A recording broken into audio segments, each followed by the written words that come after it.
Good morning, everyone. Welcome to, my goodness, is it possible, November the 9th. I'm just going to explain that I had some dental work and I have to go back this afternoon. And I just thought, in honor of the bruises on my face that I was told don't touch, I would wear something to bring up the purple. So that's why I am wearing my Monet Lily shirt. I think, you know what? In the theme of use what you've got, we'll use what we've got to add a little color. So again, welcome to Conquer the Clutter. The gorillas are only 7 weeks away. Okay. I recently had to change my air carrier because they decided to change my booking and minimize the whole trip to Africa by 2 days at their whim. I said no. And now I have added, for your viewing pleasure, zip lining through the jungle. Once the gorillas are finished, I have always wanted, I'm going to indulge myself, and I have always wanted to zip line, and I thought, and I'm going to wear my camera. So if you have any dis-ease with viewing heights, I just want you to know you will have to hold on to your chair, because I'm going to wear my new GoPro Max 360. You're going to see this in blazing Technicolor, great speed, and 360 through the jungle. It will save you having to go to Africa if you've ever had the desire. You'll be with me, and we're going to film all of the treks as well. So you're going to be right there. It's going to be posted on all the social media sites. I am looking for a title, something that would be just such a draw for the title of this. And then Braden is going to create for your ability to, because the principle behind filming and going to finally see the gorillas was actually born here at this podcast, when people said, I just can't make myself get up and start. I run into a challenge, I run into a barrier, and I can't overcome it. I just can't summon up whatever it is to overcome. And I thought, I wonder if I could demonstrate that in living color. So that's why the video, that's why the 3 treks. I probably would have done it anyway at some point later on, but it wouldn't have been as compelling a need as it became. So I'm hoping that you see me struggle through every setback, every barrier, every challenge. I hope Braden will edit out some of the language, and because I can't be in perfect control of that under the pressure of the moment. And I hope you can see what it takes, and you be there with me. Okay. All right. So where did the last 4 months go? So the next 7 weeks are going to go by like a flash. So today, what we're going to do, leave the gorillas behind for a while. We're going to start our transition on the topic of trauma, okay, to less about learning about how we became traumatized. And I'm using that word globally, expansively, that whatever has been a seriously negative experience in your life, whether it's growing up as an adult right now, all right, and is a challenge that maybe presents you with an extra battle of not just getting something done or achieving something, but getting past the limiting beliefs that are sort of feel like they're working for the other side. They feel like a barrier that goes up, or like you're walking through mud up to your hips to get to where you want to with the goals and the needs, just even starting with meeting your own needs. All right. Now we're going to start recognizing, and I hope we started to help you with that last week, recognizing how and what you have developed in the form of limiting beliefs. We all have them and have had them. But the important thing, knowledge about how it happened, that it happened, what the nature of it is only one piece. It's not enough to know it. Now we need to arm ourselves, resource ourselves to begin to heal, and then to complete the healing process and get on with the life we were given. All right. Why? So that we can move forward. Goals are great. Goals that we've met are better. And you deserve to have your needs met, your primary needs, not every little need. None of us gets that enough. Life's complicated. But the big needs, the pressing needs, your most vital and fundamental needs, as well as to use that to strengthen yourself and resource yourself to what? Move forward. Isn't it about moving forward? All right. And to move forward, not dragging a ton of challenges and limiting beliefs behind you. All right. Many of which, all right, we may not even be fully aware of what they are precisely, so that we can see them and name them. Remember last week I asked you as a piece of homework, please name the barrier, give it a name, because you can't see it. You can't problem solve it if you don't know precisely what it is, and the parameter of how big it is, and how easily it comes back into the forefront of our thinking. Okay. So we don't want to continue bumping our head on those limiting beliefs. Why? If we know better what they are, then we know better what and how to do to work around them or overcome them. Why? So that we manage them. They don't manage us. Write that one down.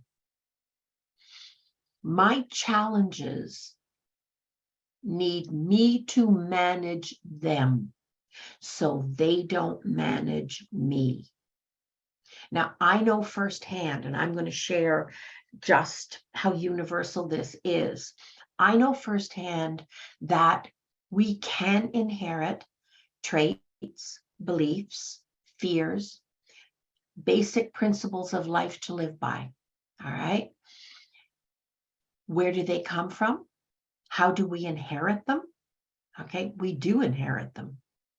We inherit them from previous generations, handed down, like jewels and gifts and treasures, as precautionary, quite often as precautionary tales.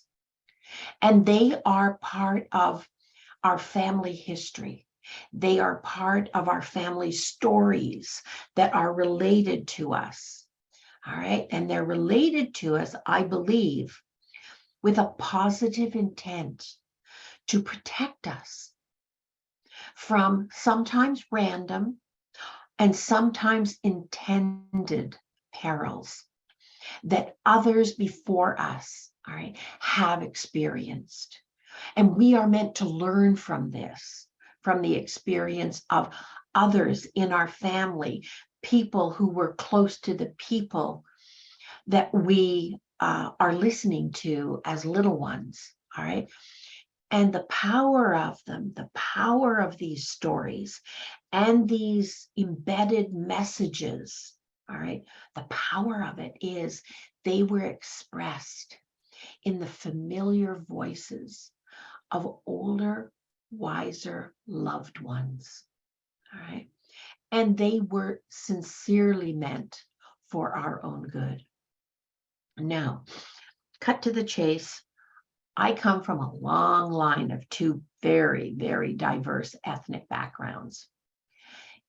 Ironically, all right, both ethnicities, both cultures are visa imprints of one another. You wouldn't know they were different if they were standing beside each other. But don't be fooled. They are not the same. They come from very, very different sections of our society and our culture. And as I said before, you wouldn't be able to tell the difference between them. They look like cousins and they're not. All right. The differences are defined, are influenced by the religions. All right. These two cultures are as different as it's possible to be.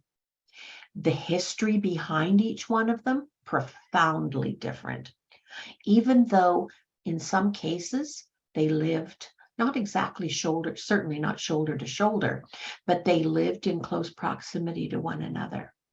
The culture that each of them came from, all right, their expectations and the demands that they made and they required of their members for belonging, all right, as I said, their religion, certainly their socioeconomic reality, all right. Here's a big one. Difference in their sense and their right and likelihood to be protected by the laws of the land, as well as, this is the bottom line, folks, their sense and right of entitlement, inherited entitlement. All right.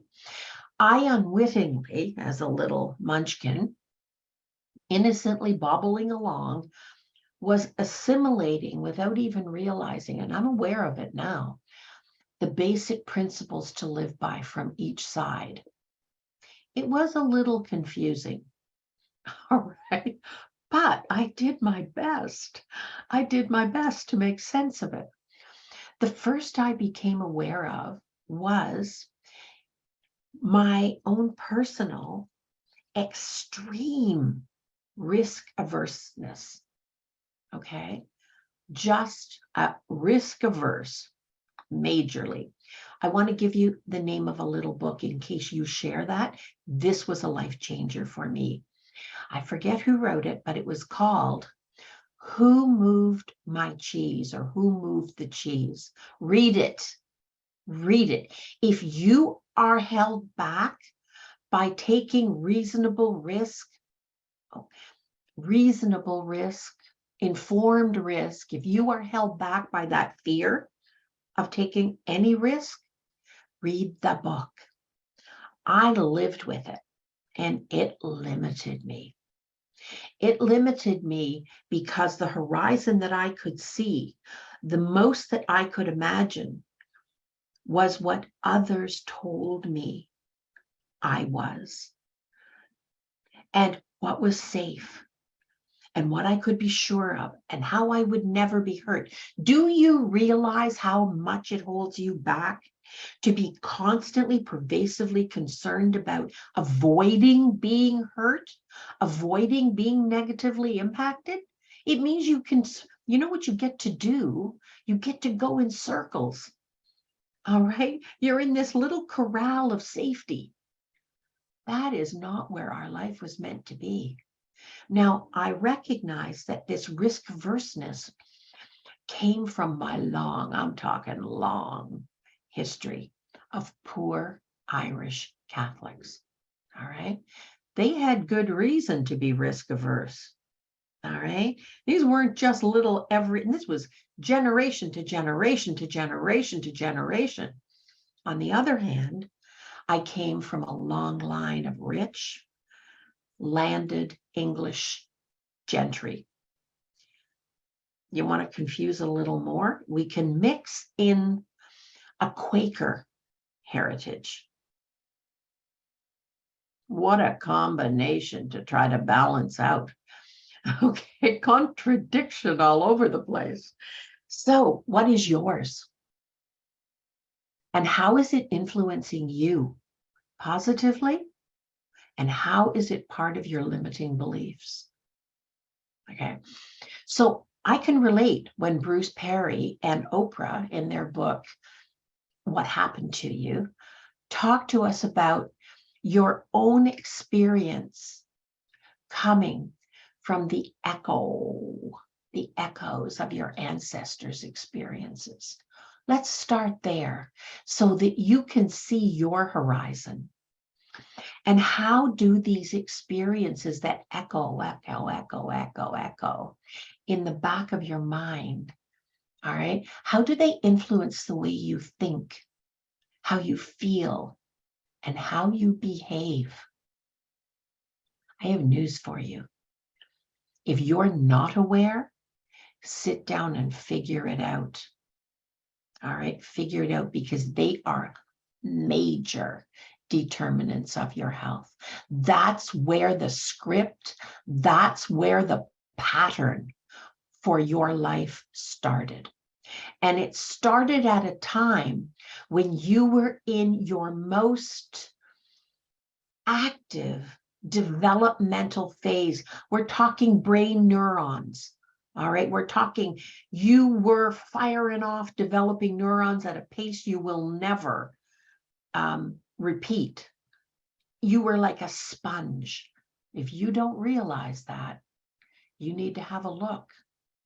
Is this me today as I move forward, or is this a legacy, and maybe not one that's good for the context of your life today?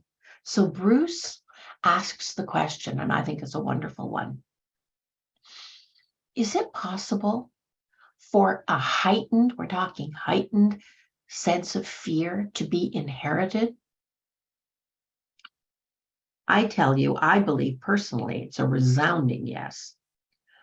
Did you know, but doesn't mean you're stuck with it, however. It doesn't have to be reality, but it may be an echoing voice. What about this? What about this? All right. And enough of that can derail you. It can use up your energy and your focus.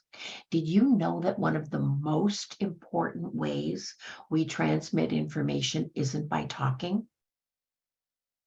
We transmit information generation through generation in our genes, in our DNA. All right. And some aspect of our, here's a biggie. Here's a biggie. Some aspect of our stress response system are inheritable. Are they your destiny? No. Forewarned is forearmed. There are genetic mechanisms that play a role in how our core ability to regulate functions, our core ability. Who knew? I didn't know that, but I did some more research after, and you know what? He's right. There are lots of studies and lots of proof that that is and can be a significant factor. We've all witnessed, all right, that some people appear to have a natural, it almost feels genetically influenced capacity for hardiness. We call them stoics. We even have a name for it. Who knew? Who knew? All right. Observably, they can tolerate a much wider range of sensory complexity and stressors. So when there's a lot going on and it's not necessarily all positive in a kumbaya moment, these are people who can maneuver through that. They can manage that. Somehow they can regulate themselves more easily. We can do it too. All right. But if you didn't inherit that genetic piece, it's still possible. Okay. it takes a great deal more to dysregulate these types of people. Anybody here know somebody like that? It's not me, I can tell you that, but I know them. I've met them. I may even have one or two of them. I've got a brother. Mind you, he happens to be an engineer. Explains a lot. An aeronautical engineer explains even more. All right, that you can't dysregulate him, I swear. He has 2 feet solidly cemented on the ground.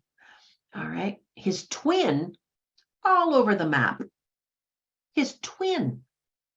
All right. Chalk and cheese. All right.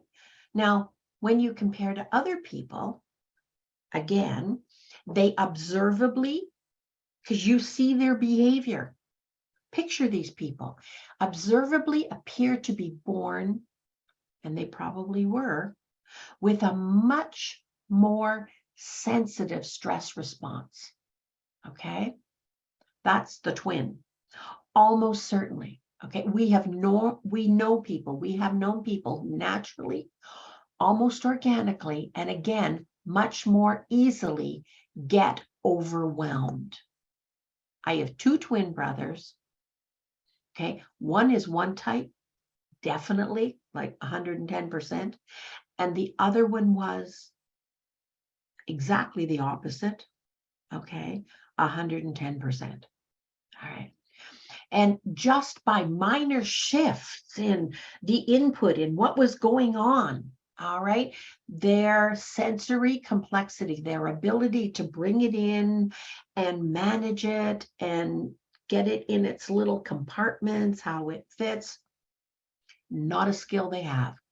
All right. Now, when I say sensory complexity, what I really mean is way too much going on at the same time, stimulating all of our senses. All right. Sometimes these people, again, have observably, here's where it plays out for us. All right. They have a lot more difficulty self-soothing. You ever have a baby that, or babysit a baby you just couldn't get to lie down to go to sleep? All right. A lot more difficulty self-soothing. And they have a lot more difficulty accepting being soothed by others. What do you think that means for where their energy is going to go? And how much energy, and yeah, thank you, Carrie. And not just that, but their focus.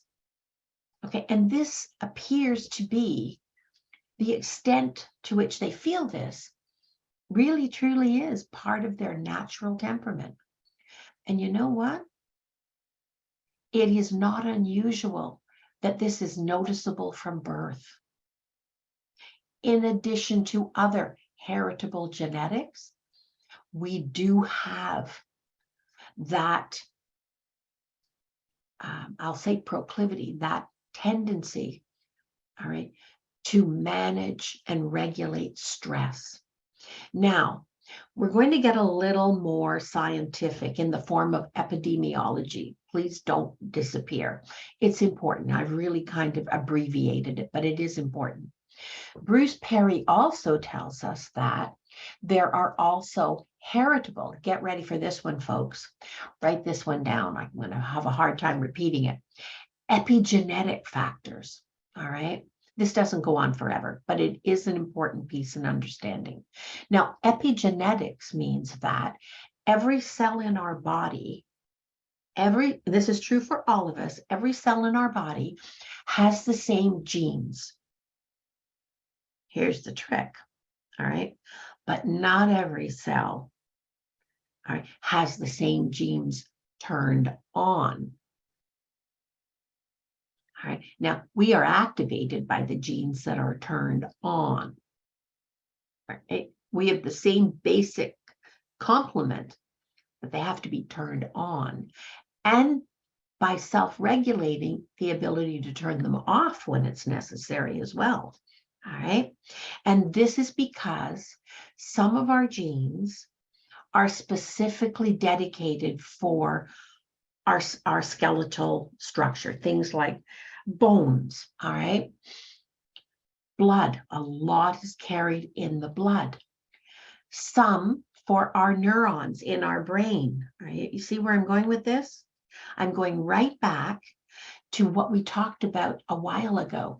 During our development, the genes involved in like our muscles and our cell operation are turned on. Now, all together now, our muscle cells, while the genes for blood, bone, and brains are turned off, okay?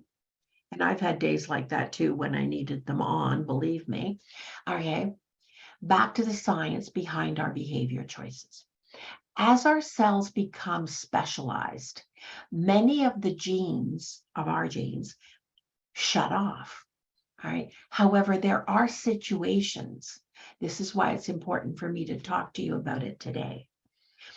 One instance would be historically in our cultures, starvation, risk to life.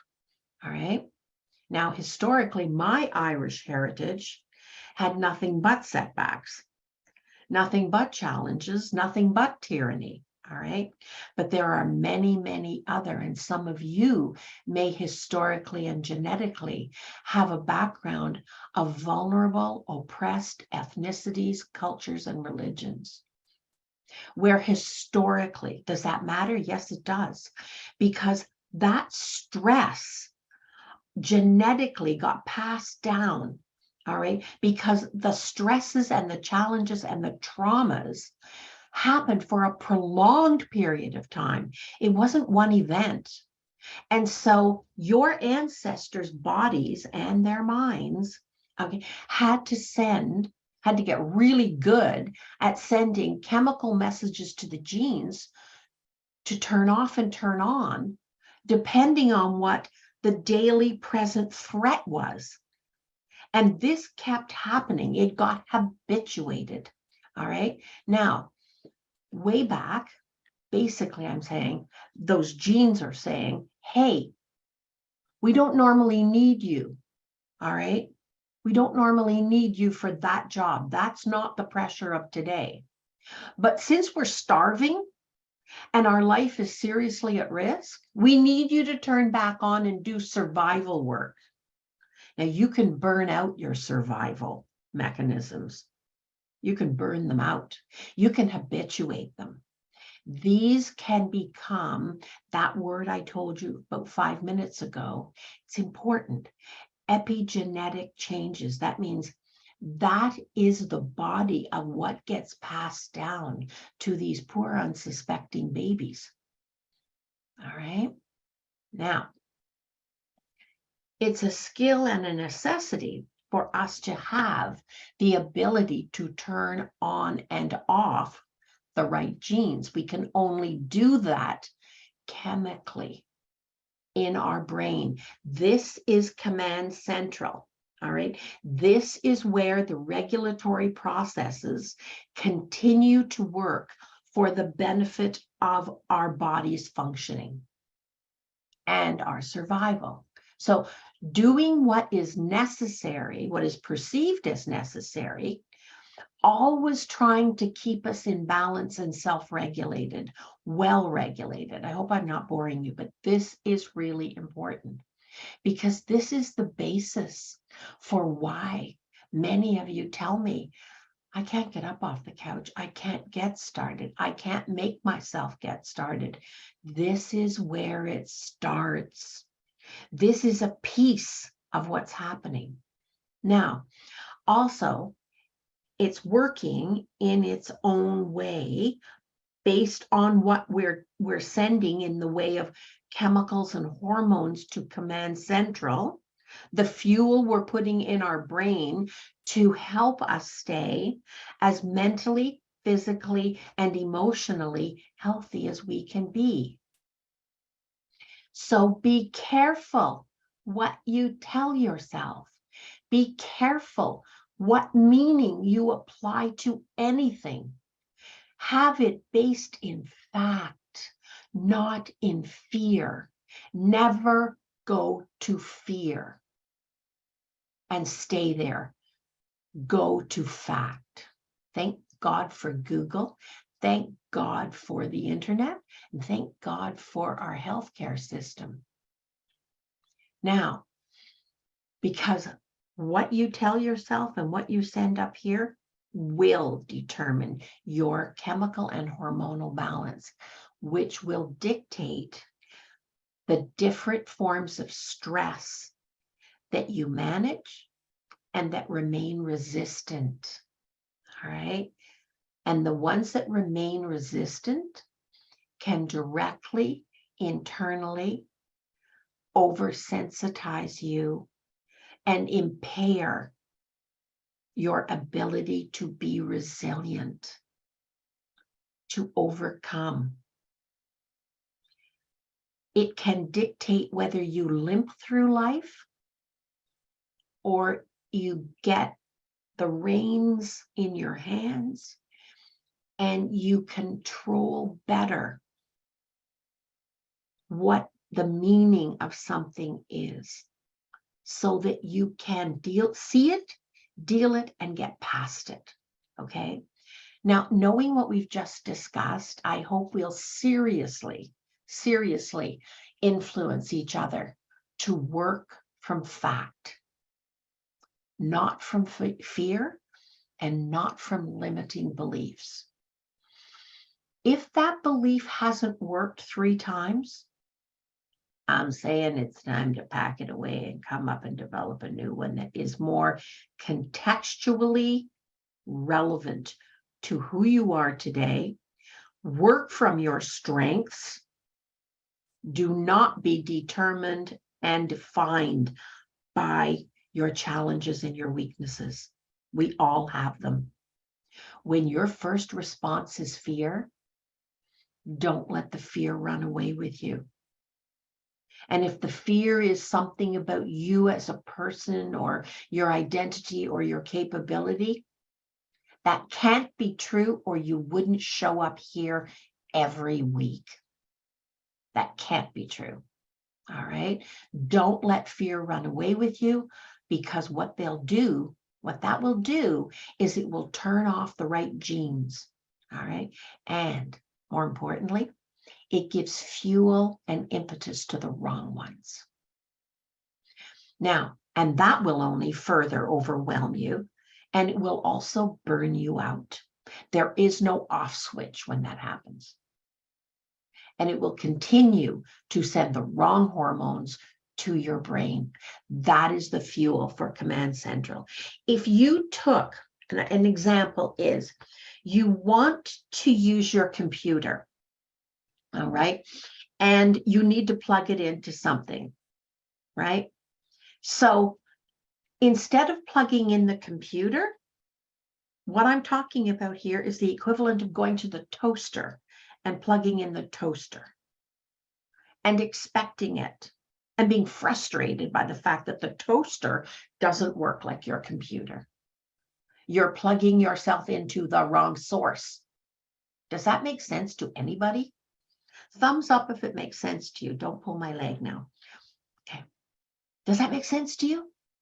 That's what all of this is about.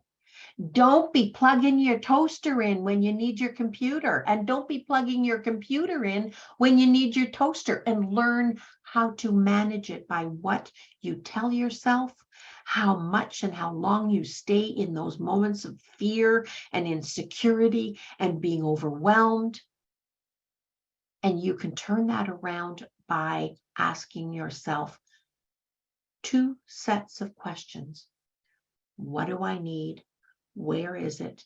And how do I get enough of it to make enough of a difference so that I can do one thing toward the direction I want to go in? And we can always do that. All right. It'll help you if you do that process. When you feel stymied, you're going to make better decisions. All right. And they're not going to be based and restricted by limiting beliefs and fears, which we all have. All right. Practice it. Our body, our mind, our system is wonderfully and delightfully flexible. All right, it's called neuroplasticity. But we do have the influence, which causes an impetus to go back to those fundamental messages of security and identity that are not true today. They were true for our ancestors. We are living in a different context today. So they survived extremes. They survived periods of pervasive trauma. All right. Millions of people did that. There can't be anybody here who doesn't have a part of your genetics where ethnically, culturally, or religiously, that wasn't done to them. All right. So make sure that today we're taking a hold of the reins, and those reins will heavily influence that the genes themselves, okay, change according to, and the hormones that they send off, the chemicals in our system, the fuel we work from, all right, is working for us, not against us. Because if we don't do that, there is a cost to not doing that. And the cost is that we will remain persistently sensitized, just like generation after generation after generation. All right. And being persistently sensitized keeps us in persistently stressful environments, even when they're not as stressful, even when they are not necessarily as persistent, because of the way we see it, the way we approach it, and the meaning we give to it, out of fear, out of injury, out of trauma. That is not who you are today. That is not the limit of who you are today. Each of us, no, I don't believe anybody gets into this world and out of it without having some form of trauma. Okay, I just think it shouldn't be, but there's more, way more than enough to go around. All right, but we're not limited by it. That doesn't define who we are. So don't let it. All right, and don't settle for persistently stressful environments. Because if you do that, you're staying in the pot, okay? In the pot where your system becomes maladaptive because all it knows is stress. It can't appreciate relief. It doesn't know what to do with it. All right. An example of this is an infant, okay, born with a stress response apparatus, okay, that is primed to trauma. So historically, currently, that child is born. All right. And they're ready, prepared for unpredictable, chaotic, threatening world. But if their world isn't any longer extremely chaotic, threatening, and unpredictable, they are preset. They're primed for chaos. They're primed for defeat. And it may lead to somewhat distorted process of creating that child's worldview. Did you come into this world? Did you live in an environment like that? Are you still in that environment? Or are you still acting as if it was still true? But it's not as true as it once was. Maybe it's not terribly, terribly great. Maybe there are challenges. Maybe there are setbacks. But are they overwhelming? Do they have to be overwhelming? The bottom line is the experiences of our grandparents, great-grandparents, and ancestors beyond that, even further back. Okay, they do significantly influence the building material in our DNA. They do create, to some degree, our personal algorithm. You know, the algorithm when you go on the internet and you watch a site a lot, or you go to a site and then you suddenly find that the algorithm, you don't even have to ask for it anymore. They're sending it to you. That's what happens with our personal algorithm. So we want to be very, very, very careful and cautious and deliberate about what we're sending. Who dictates the algorithm? Your brain dictates the algorithm. All right. Careful what you send it. The good news is our brains remain changeable. All right. It's called neuroplasticity. So if the threat and trauma that led to epigenetic changes over generations still to any degree is there and we're working from that, we can reverse it. Again, it's called neuroplasticity. Look it up. It is a real thing. Our brains are plastic. Did I mention that they are always, our body, our mind, our spirit are always trying to heal us, always trying to get us on top of a situation. Okay, and it is possible to find and stay with work in balance. Okay, so we must, whenever trauma or neglect takes place in the context of our life currently, all right, or in the context of our current caregiving relationships, we still need to have the ability to set healthy boundaries and limits that manage the risk. What's it a risk to? Not our life, but our neural patterning, the raw material and the chemicals it's going to send to our brain, the fuel we have. Just think of it as fuel. All right. It can also, which is interesting, and I wanted to include this especially because the other thing it can do, if it becomes a pattern, all right, the negative becomes a pattern, that overcautiousness, that suspiciousness, that pain, that belief that we're not worthy, or if we, you know, have you ever heard people say, if I didn't have bad luck, I'd have no luck at all? All right. That is epigenetic patterning. All right. It can affect, it can influence and warp our ability to read and respond to others. All right. That can be altered when our ability to attach, which we all need healthy attachment. When our ability to attach becomes impaired, we start to have more difficulties with friendships. Okay. We start to have more difficulty in a school setting or in an employment setting. And it also affects our more intimate family relationships. All right. There's even a risk, nobody here, I hope, for repeating transgeneration patterns of abuse. Mhm.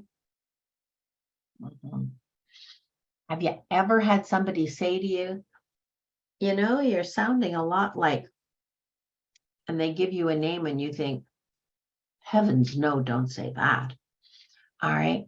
And then, you know, in your private moments, you're kind of thinking to yourself, oh, more similarities than I'm comfortable with in the moment in that reaction, right? In the absence of knowing what to do, we repeat what was done to us, what is familiar, right? Now, being social beings, fundamentally, we all want to be connected. Is there anybody here who never wants to be connected? I don't see any hands up, thank heavens. We want to be connected though, okay, to satisfying connections, right? We don't want connections to just anything. We want satisfying connections, all right? Physically, psychologically, emotionally. But if we are operating from limiting beliefs, it can lead to isolation by us being rejected or by us preempting rejection. Right now, I want everybody to take their pen and paper, and I want you to write down, as I've been talking, one limiting belief that you're wondering or you become aware of. One limiting belief.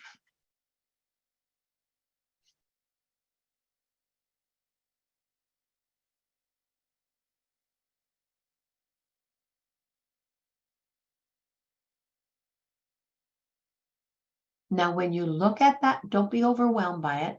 It's just words on a page. It's an awareness. The benefit of knowing it and seeing it is that you can head it off at the pass. Now, what does it feel like? Where do you get your first sensory response internally? All right. That limiting belief is kicking into gear. Where do you feel it first? Are you aware of it? In your chest. Okay.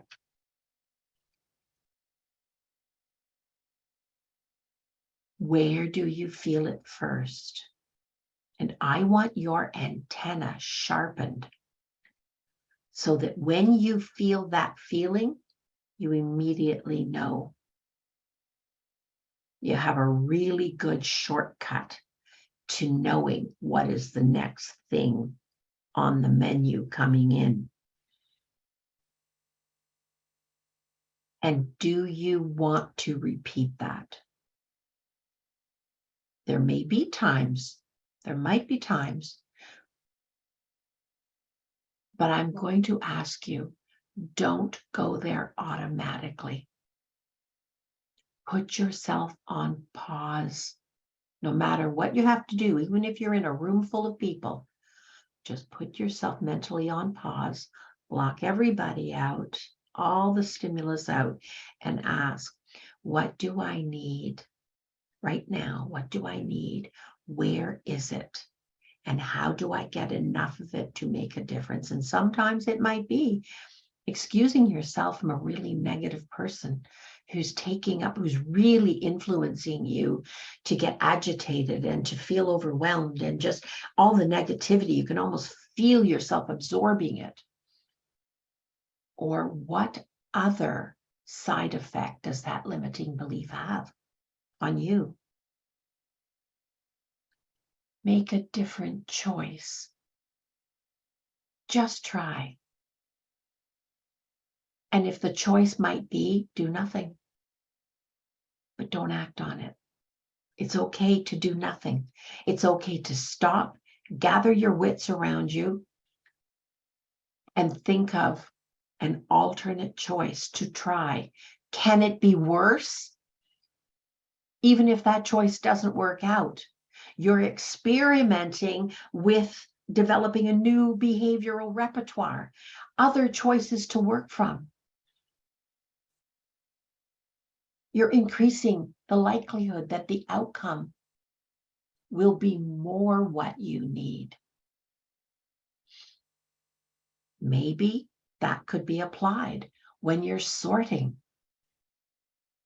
and you think, limiting belief alert. Okay, got to hold on to this, got to hold on. I don't know why, but I got to hold on to it. I don't feel good about it. What would it be like, for instance, to pick a friend and ask the friend? Now, this is in situations where the limiting belief is demanding that you keep it just in case. Okay. What would it be like to take that item and give it to a trusted friend and say, if I haven't asked for that back in 6 weeks, all right, at the end of 6 weeks, if I haven't asked for that back, you have a right to give it to wherever it's most needed. You know why? Because we can only stay in a state of crisis for approximately 6 weeks. And then we develop a new normal. Please let that new normal be a step further ahead, not a step back or marching in place with the same problems, the same burdens. Take a risk. Try something new. And if you haven't asked for it back at the end of 6 weeks,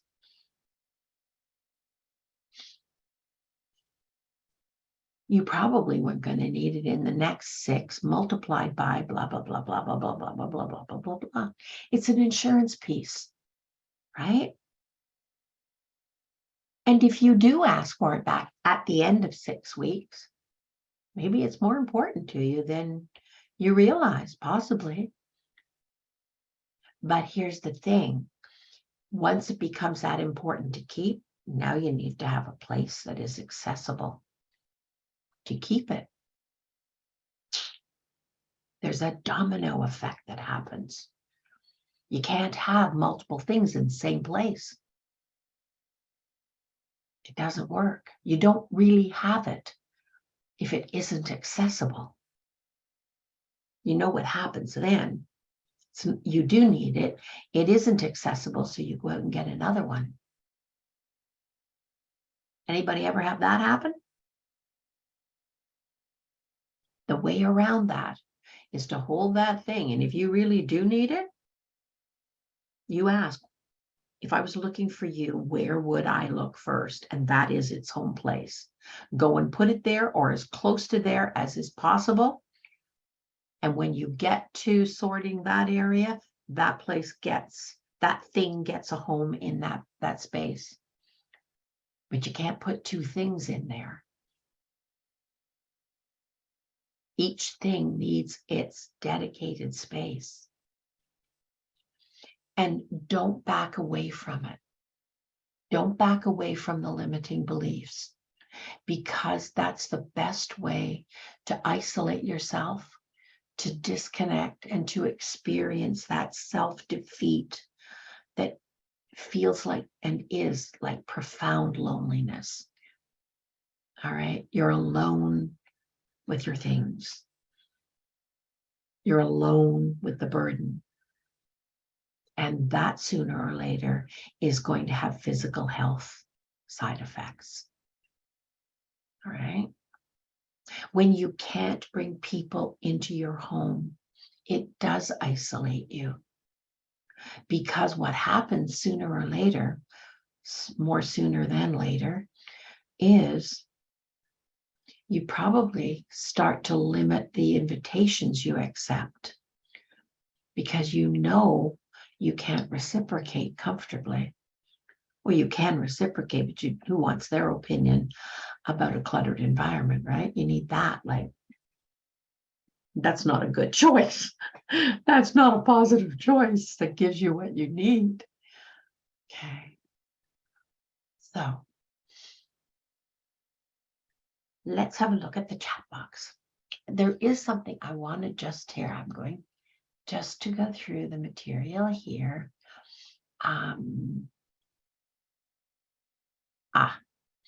Let's work on this one.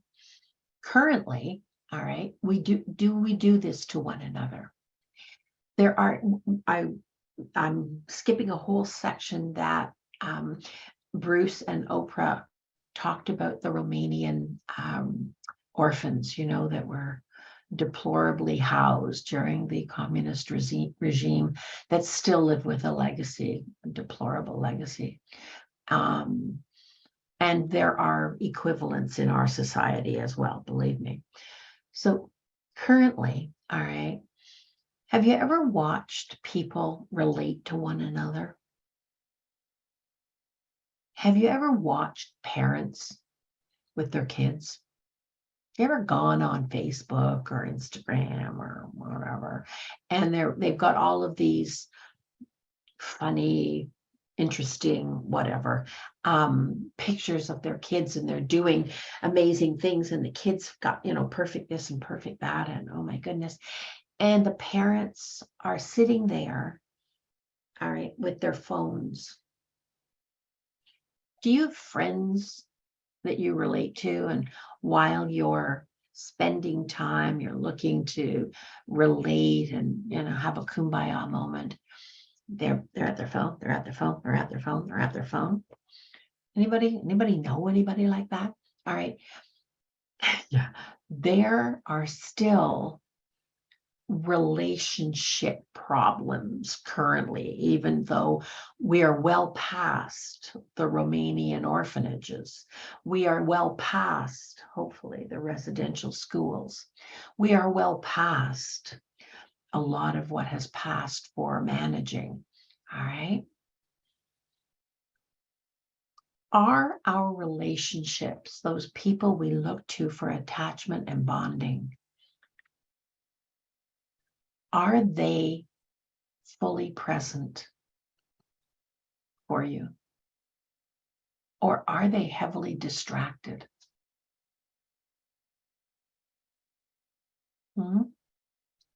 Are you fully present for your relationships, or are you only half there? Because when you come to relationships, you're carrying this burden of clutter. You're carrying this burden of self-doubt. You're carrying this burden of overwhelmed. And what would it take to start well and truly dealing with that? Look around you now, okay? Look around you now and ask yourself, of the things in my environment that I can see, how many of those things have I needed in the last 6 weeks? That doesn't mean they have to go. That means that at a minimum, if we start putting things in their assigned place, their home space, could we figure out how many of those are well and truly important? Please don't go at this with the idea of having to throw things out or get rid of them. That is not the way to do it. I want you instead to start looking at your things by, are they jewels to you? Are they jewels to you? All right. Do they deserve their own permanent place in your environment so that A, you can enjoy them, B, you can share them, all right? You can have the pleasure and the use of them. And only you are worth only the things that you love the most, that mean the absolute most to you, and that you need. Everybody needs a kettle. Everybody needs a toaster. It's not that handy when we plug in the laptop instead of the toaster, but we need a toaster. Everybody needs certain basic things. Find the things you love. Find the things that you really believe you need and start there. And why have I spent all this time talking about relationship, talking about the feelings, talking about the hormones, talking about the neurons? Because that's what's firing through you, all right, when you're trying to make the decisions. And I want you to understand it. It isn't fear, it's chemistry.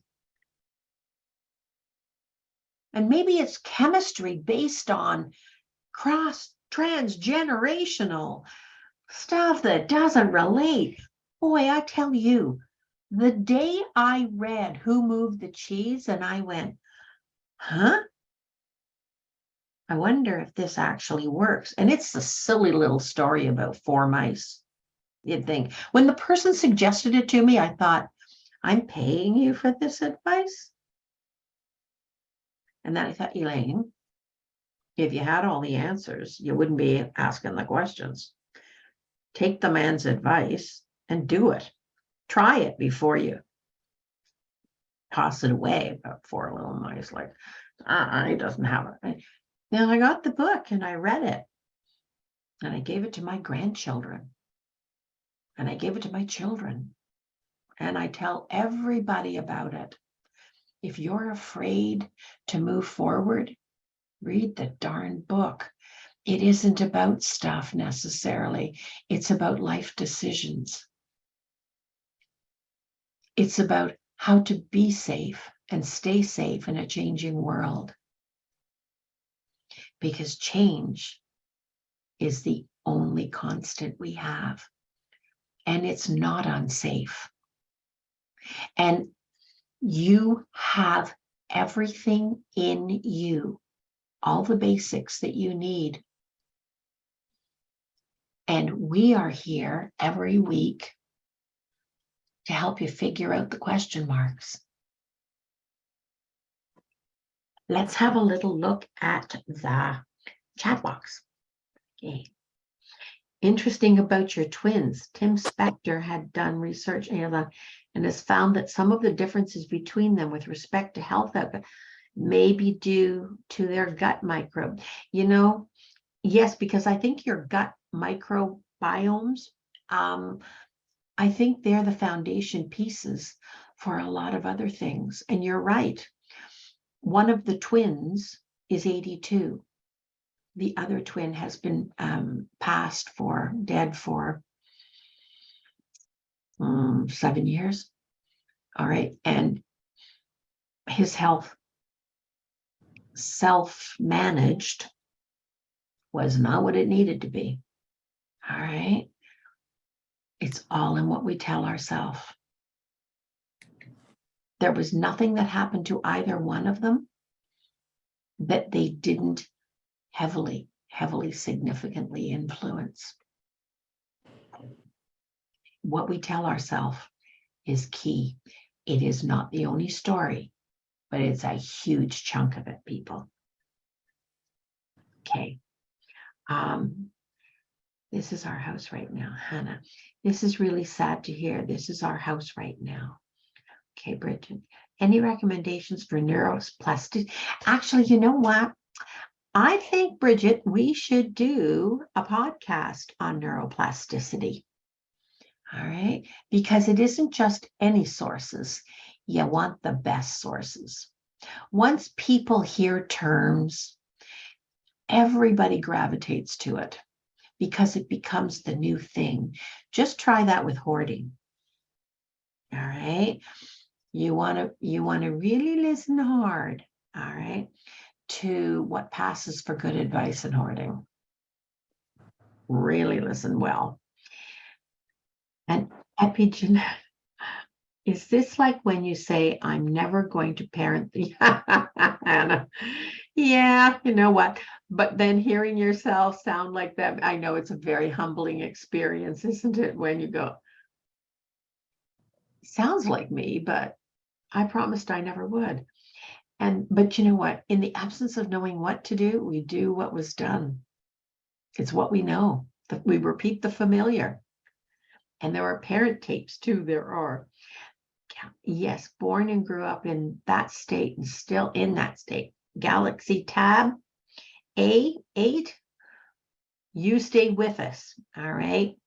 You've got a lot of people behind you, but you have to want it and you have to be prepared to do the work. You have to be prepared to be as, I'm paying this guy for this advice and wanting to take the familiar path and then making myself. And I made some risky choices, believe me, but they were considered risk. All right, they were considered risk. And you know what? Even the ones that maybe didn't work out that as successfully as I had hoped they would, they still led me to a place that was a lot better. They were path corrections. And in making that choice, I didn't realize it at the time, but I was actually making a positive choice because it was a path correction to where it was a lot better place to be. So trust yourself. Experiment in small ways until you get your footing. Okay. Okay. I believe I was born into chaos, but I feel like I've been trying to climb out of it all my life. Then you deserve to be at the top of the heap, Carrie. You deserve to be at the top of the heap. Okay? Get on top and yell, watch out below. I'm leaving you behind. I'm leaving you behind. It was nice. Well, not really, but yeah. Let me see here. Loving this meeting. Never before thought about genetics and the connection to stress control. Thank you for your wisdom. One of the things in this, I'm just going to run over a little bit. I wanted to, maybe I will just go down and see if I can, because I don't think I could tell you as. Yeah, so one of our basic needs is that we get messages from others, reliable others, that I matter, I'm worthy of belonging, and I belong, I'm one of the clan. Okay, now I want to read this one to you. Just hold on a sec.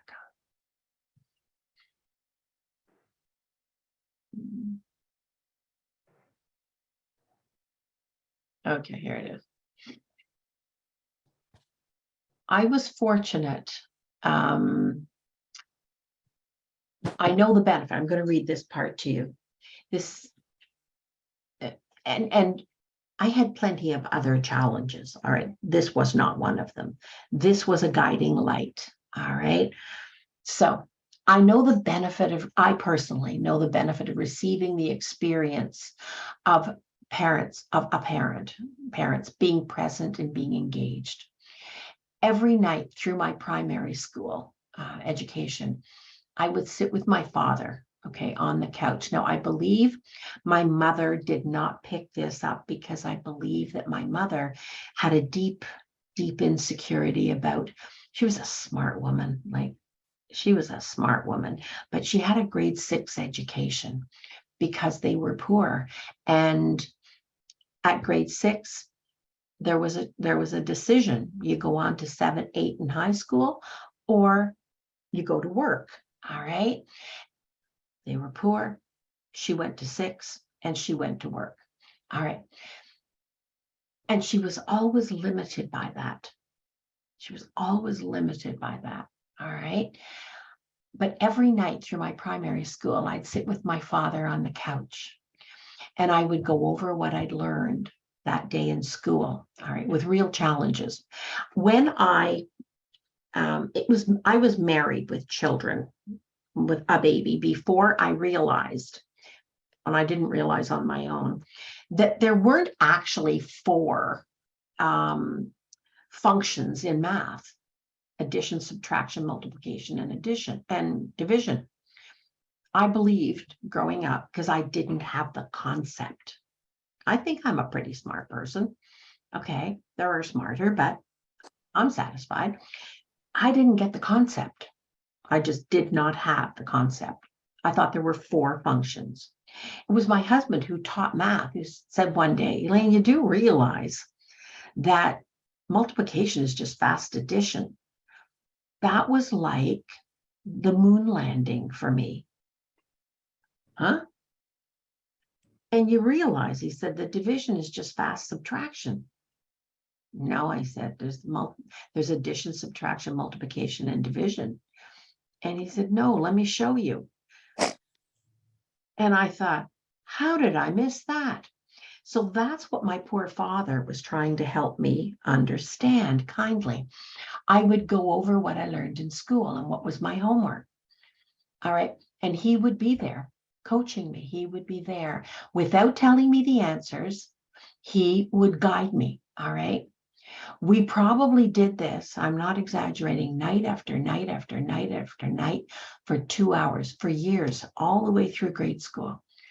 Okay. And did I actually have 2 hours worth of homework? No, I didn't, but I had 2 hours of his undivided attention. I was one of 5 children, okay, guiding me, helping me, challenging me, reinforcing my sense of worth that I can do this, all right, encouraging me. And if he'd given me $1 million, all right, he couldn't possibly have given me more. All right. And this was after this man worked a full day, all right, after being a commanding officer in the Canadian military. No simple job, many complications, 4 other children, all right, to co-raise. He taught me many principles of life. Mostly he taught me that all things are learnable, right? If you just keep applying yourself and never, ever give up, because the answer could be on the next try.